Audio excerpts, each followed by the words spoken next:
Leonhard Euler foi um dos fundadores da matemática pura. Euler foi um dos matemáticos mais eminentes do século XVIII e é considerado um dos maiores da história. Ele também é amplamente considerado o mais prolífico, já que suas obras coletadas preenchem 92 volumes, mais do que qualquer outra pessoa no campo.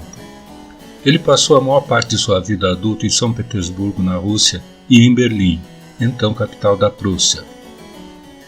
Ele não só fez contribuições decisivas para a geometria, o cálculo, mecânica e a teoria dos números, mas também desenvolveu trabalhos em mecânica, dinâmica dos fluidos, ótica, astronomia e até a teoria musical. Euler é acreditado por popularizar a letra grega π para denominar a constante descoberta por Arquimedes, que é a razão da circunferência de um círculo ao seu diâmetro. O primeiro a empregar o termo f de x para descrever o eixo y de uma função. Introduzir a letra grega sigma para expressar somas.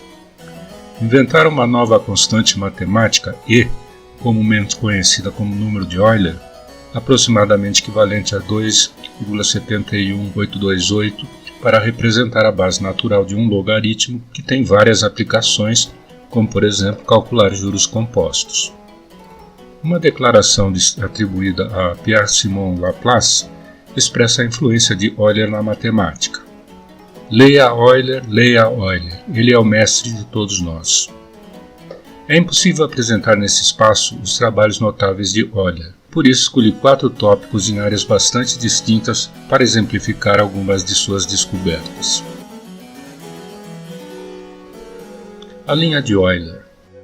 Em um triângulo, o ortocentro H, o centroide G e o circuncentro O são colineares, sendo HG igual a 2GO e HO igual a 3GO. Primeiro vamos relembrar. O ortocentro de um triângulo é o ponto de interseção das 3 alturas, ou seja, as alturas relativas aos vértices A, B e C.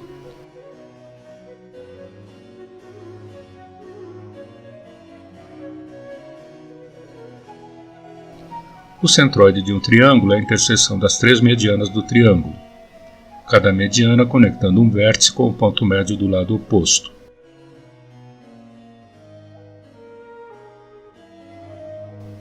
O circuncentro de um triângulo é o ponto de interseção das 3 mediatrizes, ou seja, as mediatrizes relativas ao lado AB, BC e CA e ao centro do círculo circunscrito. Essa propriedade fundamental dos triângulos só foi observada em 1767 por Euler, muitos séculos depois de Euclides, Arquimedes e Heron escreverem seus teoremas. Euler usou os teoremas clássicos de semelhanças e propriedades de triângulos, mas acrescentou algo que os gregos não conheciam, ou seja, um sistema de coordenadas.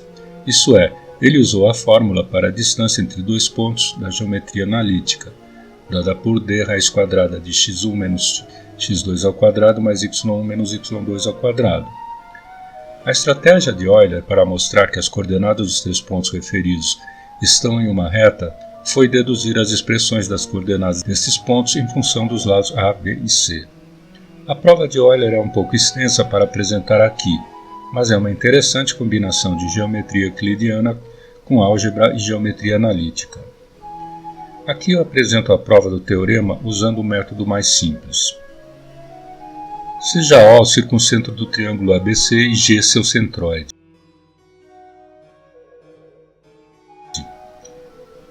Estendemos OG até H, tal que HG é igual a 2OG. Se mostrarmos que H é o ortocentro do triângulo ABC, teremos provado o teorema. Agora trace a mediana A' ao lado BC. O triângulo A'GO é semelhante ao triângulo AGH, pois HG é igual a 2OG e AG é igual a 2G', que é a propriedade da mediana. E o ângulo HGA é igual ao ângulo A'GO. Portanto, o ângulo OA'G é igual ao ângulo GAH, e AH é paralelo a OA'. Como OA' é perpendicular ao lado BC, pois O é o circuncentro do triângulo ABC, a reta que passa por AH é uma das alturas do triângulo ABC. Usando o mesmo raciocínio para os outros dois lados, concluímos que H é o ortocentro do triângulo ABC.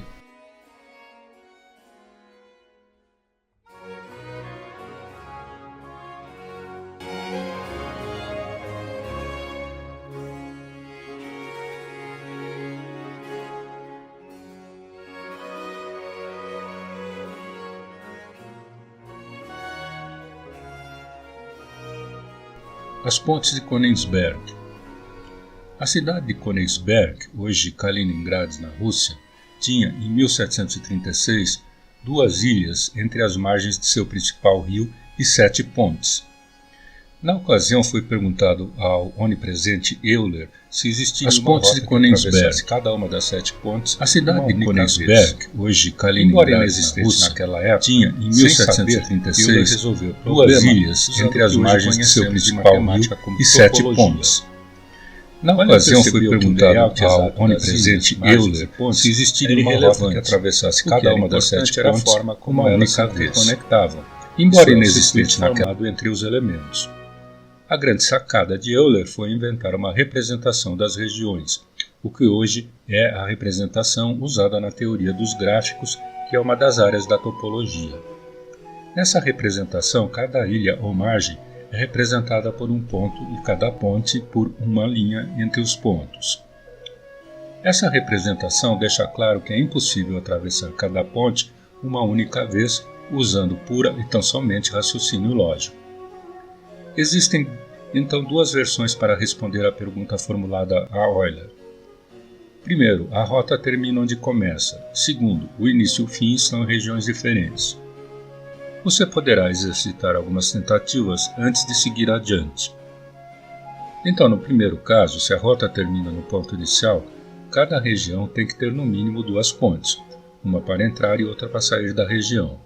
Além disso, se uma região estiver ligada por mais de 2 pontes, o número de pontes deverá ser par pela mesma razão.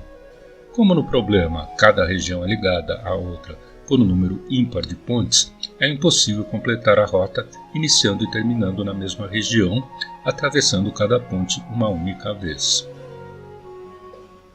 No segundo caso, se a rota começa e termina em regiões diferentes, então as regiões correspondentes aos pontos inicial e final devem estar ligadas a um número ímpar de pontes. Já todas as outras regiões devem estar ligadas a um número par de pontes pela mesma razão de 1. Esse também não é o caso, pois todas as regiões estão conectadas a um número ímpar de pontes. Logo, Euler concluiu que é impossível atravessar cada ponte uma única vez.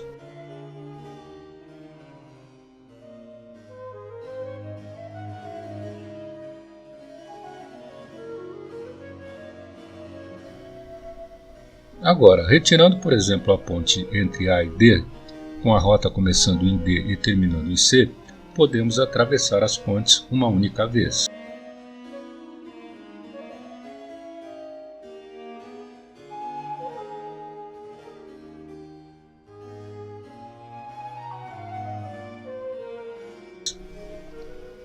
Em 1875, uma nova ponte foi construída entre as regiões B e C. Então, A e D continuam com um número ímpar de pontes, mas as regiões C e B passaram a ter um número par de pontes, de 4 pontes. Portanto, é possível fazer a rota completa passando por todas as pontes uma única vez, mas iniciando e terminando em regiões diferentes, A e D.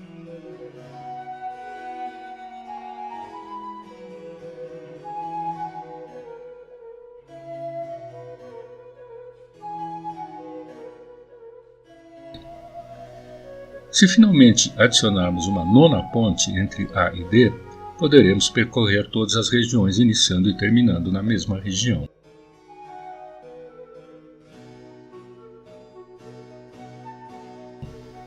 Euler então definiu um conjunto de vértices, ou seja, pontos ou regiões, unidos por arcos, é chamado de gráfico. Cada arco conecta um par de vértices. O grau de um vértice é definido como o número de arcos que encontra esse vértice. Uma rota que termina no mesmo vértice em que inicia e um que inclui a passagem por cada arco do gráfico uma única vez é chamado de circuito euleriano. Uma rota que termina em um vértice e inicia em outro é chamada de rota euleriana. Então ele generalizou.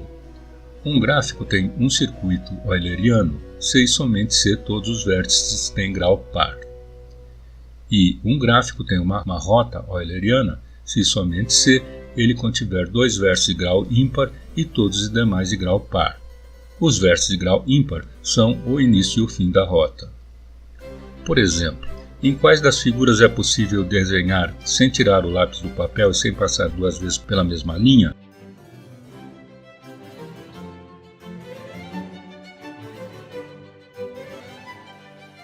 As figuras nas quais é possível percorrer sem tirar o lápis do papel devem ser circuitos ou rotas eulerianas.